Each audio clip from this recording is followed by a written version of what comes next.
Hello, welcome to Indie Game Arcade, podcast all about indie games. This episode, we're talking about Reignbreaker. My name's Chris. I'm Joseph. I don't know why I said it like that. I think it was because the last one, when we did Metalbringer, I was like, Metalbringer! Because it sounds cool, but like this one, yeah, I could come up with something. What do you Reignbreaker! I don't know. What do you think? How you feeling? It's kind of the same energy, so I don't know. Yeah. Like, I think I need the accent with it, though. Reignbreaker and Metalbringer sound like a cool tag team. Yeah. That I would watch in wrestling. That would be a good tag team. Yeah. Game start! Reignbreaker released March 18th, 2025, year of our Lord.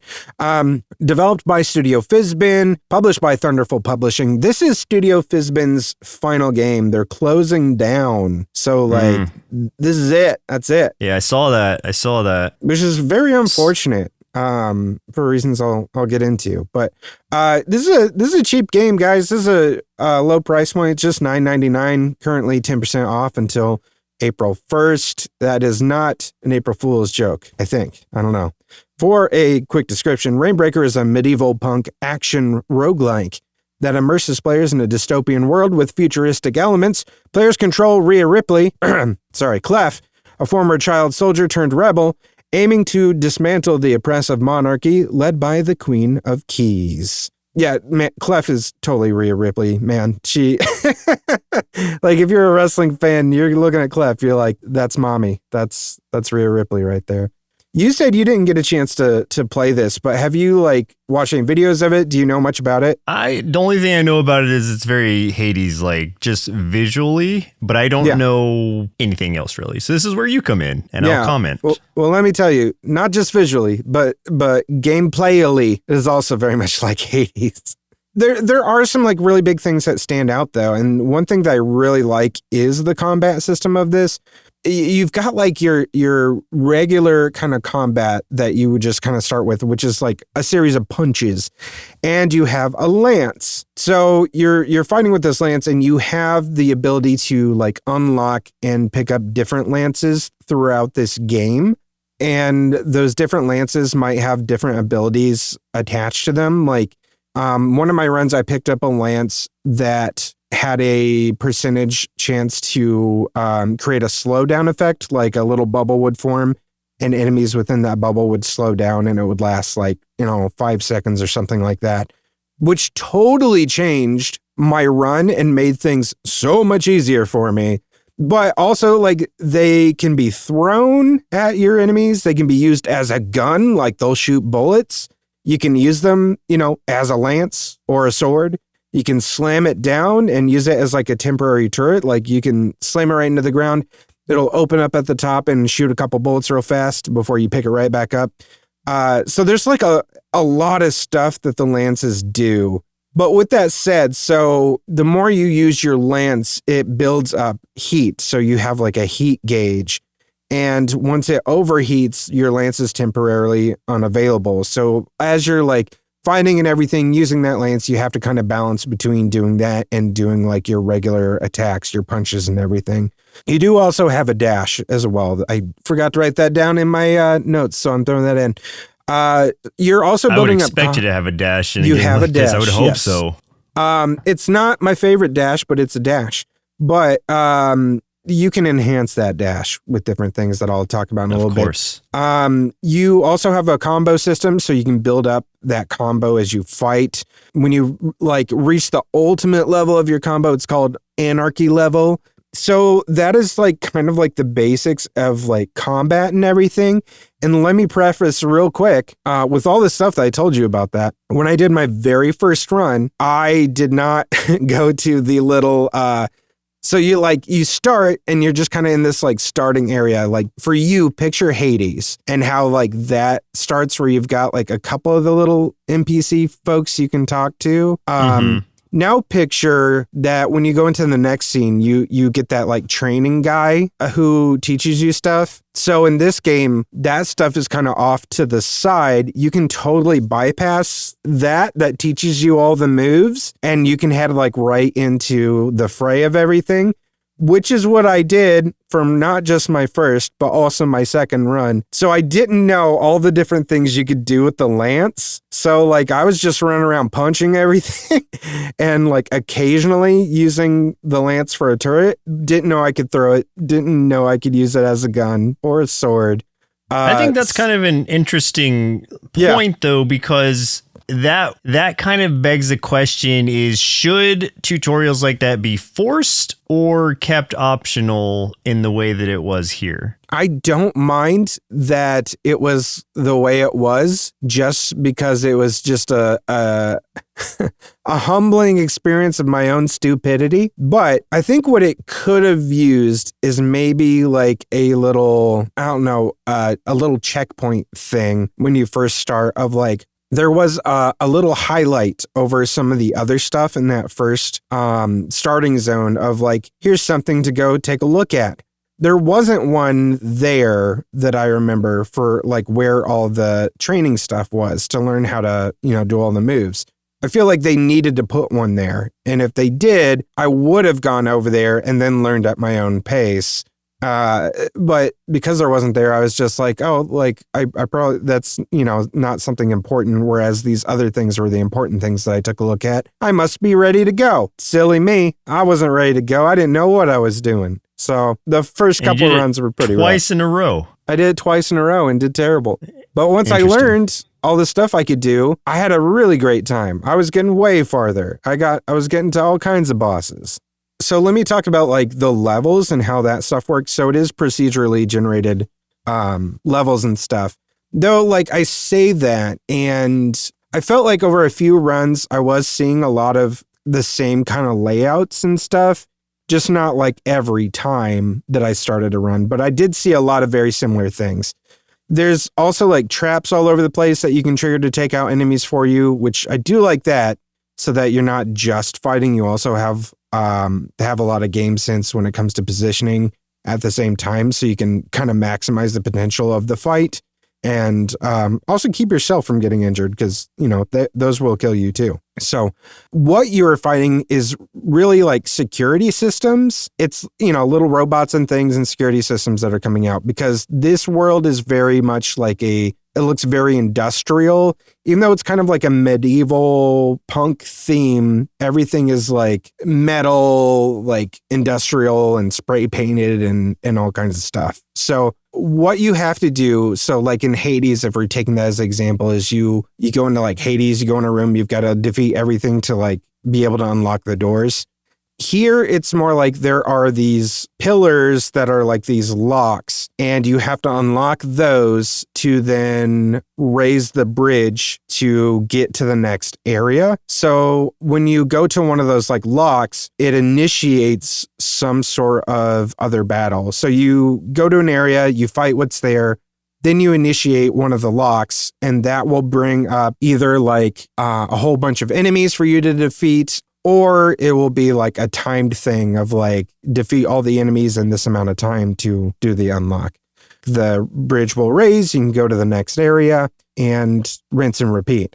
So as you're like fighting these security systems and stuff, and also like doing the locks, you'll get rewards that might be passive abilities. You get like artifacts, upgrades, things like that can raise some of your stats or might add an extra effect, like 20% more punch damage, or my favorite was one where punches would reduce heat by 100%. So like I could use my lance like so much more as long as I followed up with punches. So like I would just use my lance like crazy, then just punch. All of a sudden my heat was like completely down where it was close to overheating for a second. And so that made it really, really fluid and a lot of fun. There's also quite a few artifacts that kick in when you reach that anarchy level of the combos, which I was talking about more, where you can deal like a ton more damage. So you can get upgrades that increase the effectiveness of artifacts that you previously chosen. So like that 20% more for punching, you can get an upgrade that changes that 20 to a 27. There's also upgrade trees broken down into combat, survival, and utility. Whenever you are back in your like little home base, you can upgrade those, and those you unlock by spending keys which is one of the currencies that you're collecting. So you're collecting both keys and you're collecting coins and everything. So you with me so far? Does it have like a god equivalent? Like this is a lot. This is a lot of like, I mean, okay. Like I get like why like they have all these things, but it sounded like very Hades, like to where it's like, I'm expecting there to be some god equivalent. Yes. Cause like there's the regular upgrades, but then what is like the better upgrades? The upgrades and stuff like that, they have rarities. So you've got like your normal upgrades and stuff. And then you've got your uncommon, you've got your rares, you know, in that sort of system. So depending on like RNG and everything, you might end up with like really good upgrades or really good artifacts that you can keep collecting and stacking and everything. And as you're doing this, so like, let's say how your run progresses and everything, you are going through this thing, you're going through all the vaults, finding the key lock locations, defeating those security systems that open the next vault. You unlock enough of those and move on to fighting eventually like a guardian, which is like a big elite enemy. This is the part that I don't quite understand about this game and that I have a little bit of criticism about. So like you defeat a guardian. The ultimate goal is to defeat the Queen of Keys. She's like this big, to go back to like our previous episode, an AI thing that has taken over, right? She's this robot with this AI system that has brainwashed everybody. She's using all of these robots and everything to do her bidding. So everything you're fighting is essentially a robot, for better or for worse.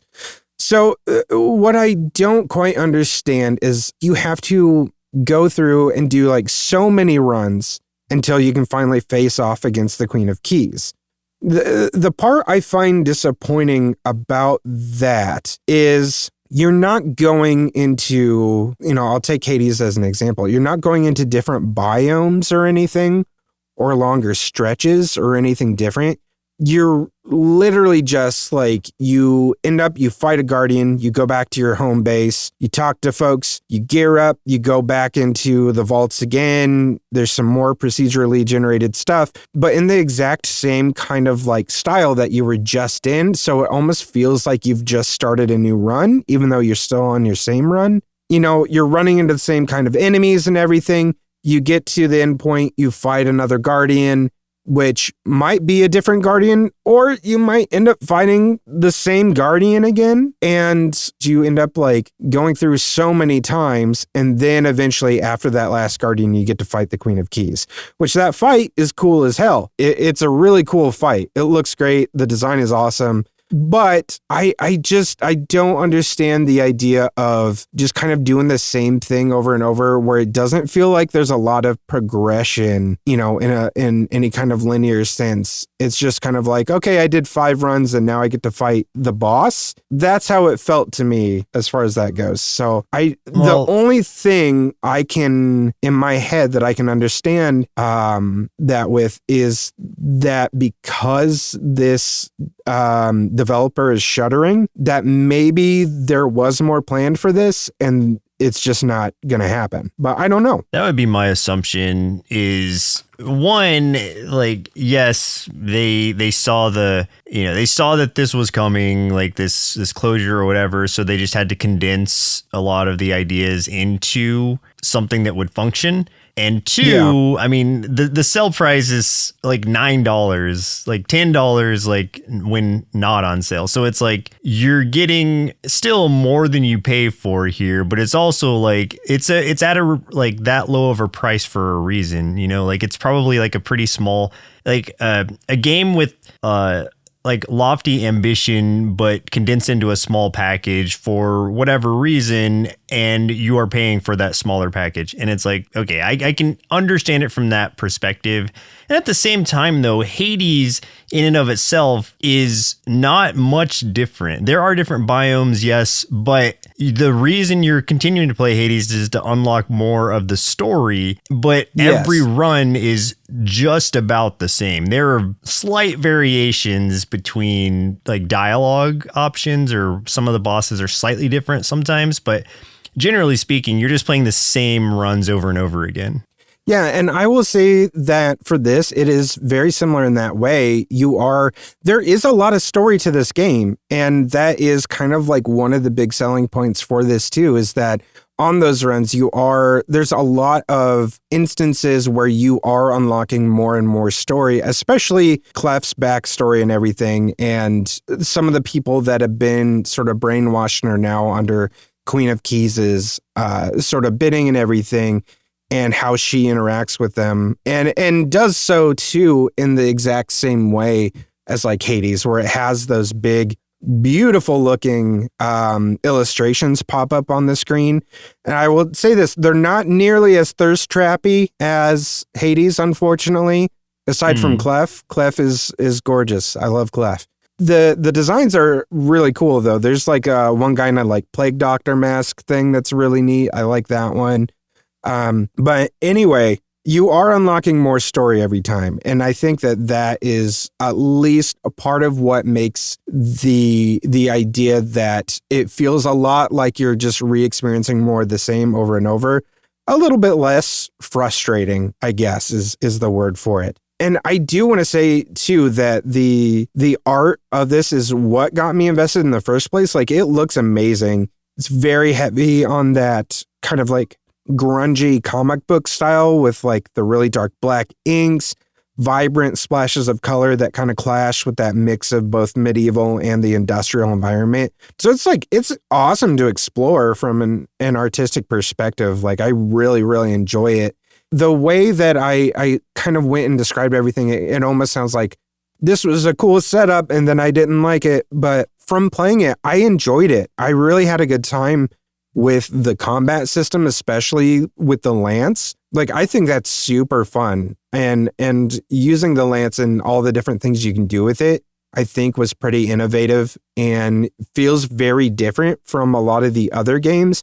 Like, in that way, that is definitely a way that it stands out from Hades for sure. And even though I did say I do think it's easier than Hades from the beginning, some of those Guardian fights are pretty hard.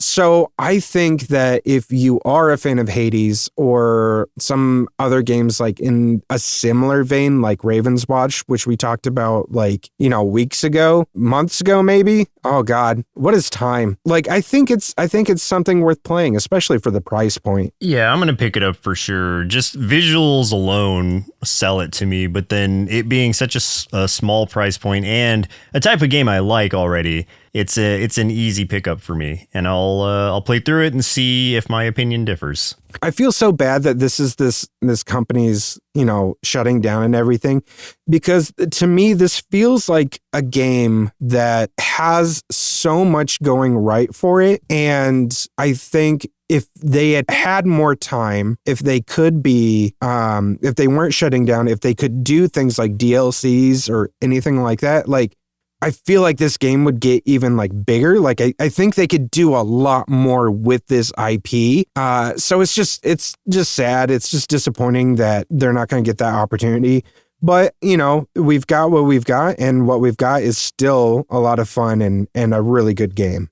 Combo! Let's talk about other games we've played this week. I have 2 games that I played that were submitted to us from developers that I'm going to talk about real quick.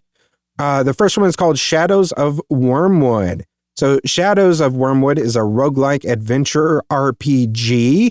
My throat started giving out there, so I was like, adventure RPG, like an old goat here. You use spells, swords, and strategy to defeat every corrupted foe. Travel across 4 procedurally generated maps that grow harder with every encounter. With each victory, you obtain new armor, weapons, and spells from defeated enemies. So this has the Slay the Spire formula, but with a look that reminds me a lot of something like Quest 64. And I feel like we've been talking a lot about like N64 and PlayStation era games lately as far as like how games look. But like, you and I predicted at the beginning of the year that we were going to see a lot more games like that, like specifically designing towards those kind of styles. And like, that's exactly what's happening. Anyway, it's charming. It reminds me a lot of that era, and that this is probably what a roguelike would have looked like on something like the N64. and something I would have picked up for sure as a kid. The main issue I have with the demo, though, is there's a gigantic difficulty spike going from normal enemy encounters to like elites, and the amount of damage they did compared to others could not be mitigated enough for me to also attack. So it would be like a case of where either I keep blocking each turn and that's all I do and I just live here in this moment for the rest of my life, or I get a few licks in and then eventually just die, which was a little bit of a bummer because I do think there's really something here. And this was just the demo, so there's time to tweak those things, and they may already be addressing it. And I hope they do, because I really like this kind of backwards graphic development that we've been seeing with these kind of games. And I want it to do well. Plus, I like the idea of a roguelike that's approachable for a younger audience, which this totally would be. That's very appealing to have, just in a general sense. This could be somebody's first roguelike, you know? Baby's first roguelike. It looks kind of like maybe either Ogre Battle 64 or Quest 64, or a mix of the two. Exactly what I was thinking. So there's some really cool stuff about it for sure. It is hard for me to go based off your difficulty spike opinions, because your difficulty is different than my difficulty. So I'd be curious to see like how that looks in execution. Hey man, we've got the demo. Yeah. No, it would go from like I'm trying to think of like a specific instance where it would happen. So it would go from like I would be kind of like rolling through enemies, not like just stomping them, but maybe I would take only 10 damage, take an enemy out. I get to the elite enemy, and that elite has probably like 300% more HP than this other one.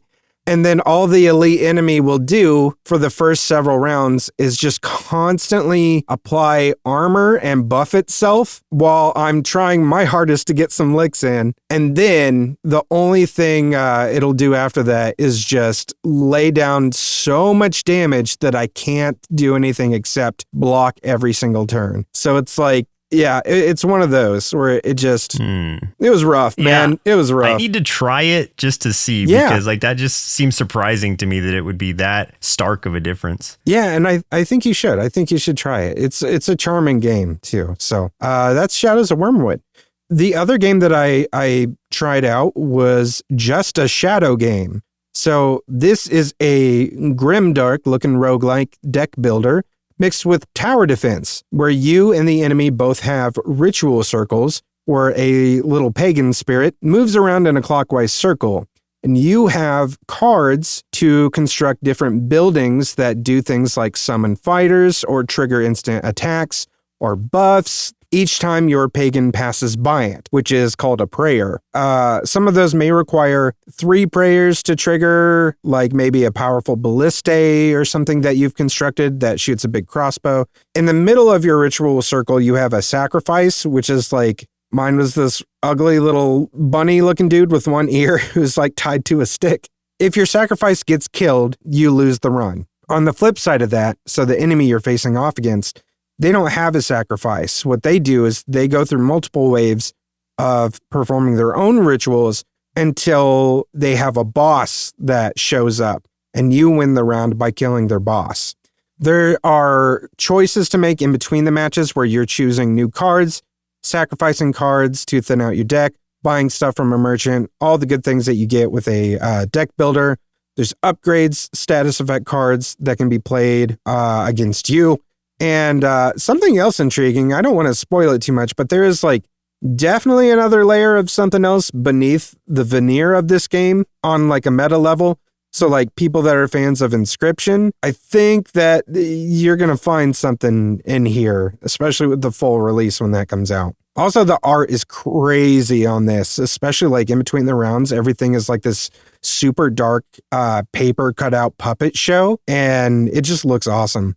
But like, I had such a good time playing this. I was honestly kind of surprised because when I first started, I was kind of like, all right, this seems interesting, but like the gameplay didn't feel like it was going to get too deep, but it really did. And I had the best time playing this demo, and immediately was like, yeah, I'm wishlisting this one. Like, I'm so ready for this. I think you would really enjoy this one as well. Looks cool, yeah. Like I said, like there's some weird twisty things too, like underneath it all in that very Inscription way that like I didn't even expect. So it's like on top of this, there is like way more that's going to happen and everything too. So the different like buildings you can do is really cool.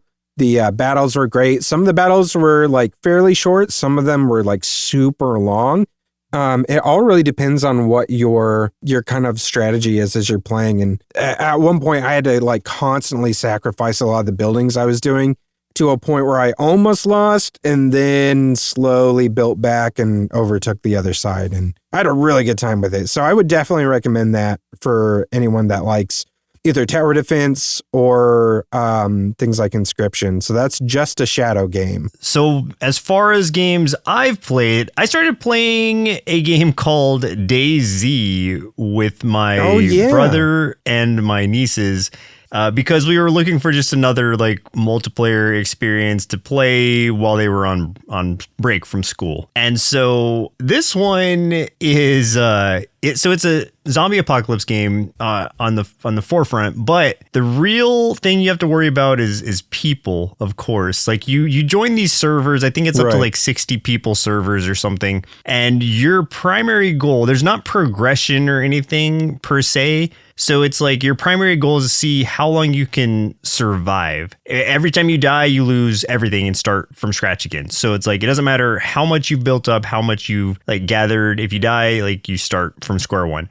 And so the interesting thing about it is just the execution of that, which is you have to make sure that you have that you're fed, you are hydrated. Start with like take your vitamins. No, with just your fist. There are multivitamins in here too. I've not gotten them, but I've seen they exist. Oh, and then you have to just watch out for zombies all while you're just like running through this like. You don't have a map. Well, you can pick up a map if you find one, but it's all like seems like randomly generated like stuff all around.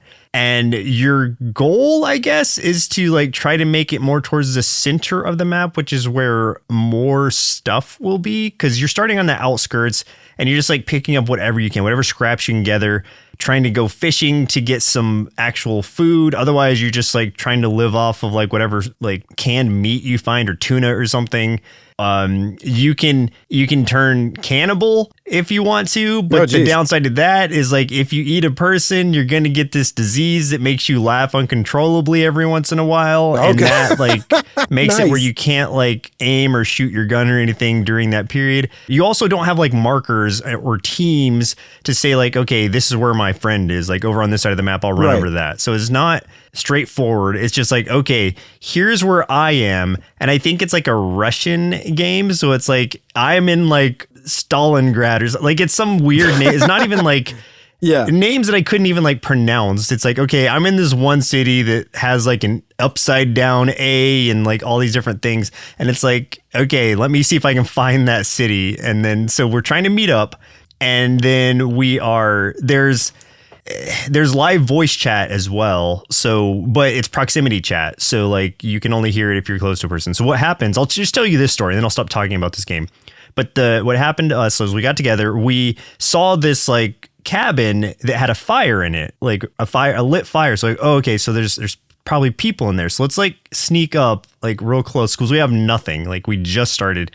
And like he goes in, like basically like raises his hand up like he's no threat and starts talking to these people who are in there. These two guys, they are like role playing as cannibals in there. Oh my God. And so they invite him to like join them because supposedly they are like passive or peaceful cannibals.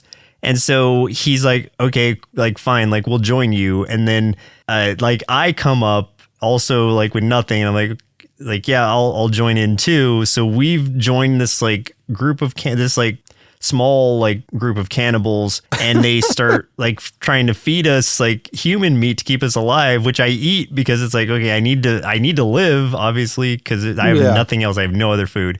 And like I start throwing up, my guy does, because And then like, oh, you ate the burnt meat, didn't you? Never eat the burnt meat. So I ate burnt human meat and it made me vomit. And then like as we are like progressing through it, like they're giving us all kinds of different stuff, like giving us like bone knives made from human skeletons, whatever.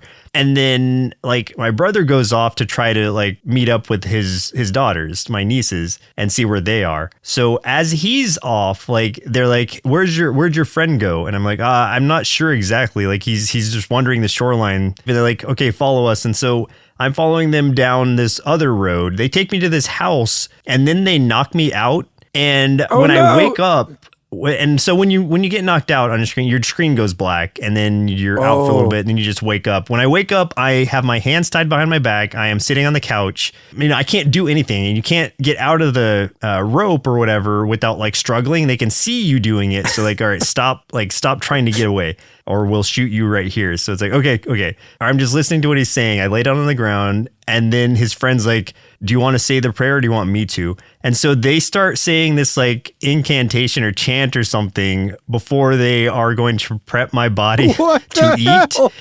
And so all this while, like I'm telling my brothers over Discord, like I'm like, okay, dude, you got to come save me. Like they're about to kill me and eat me.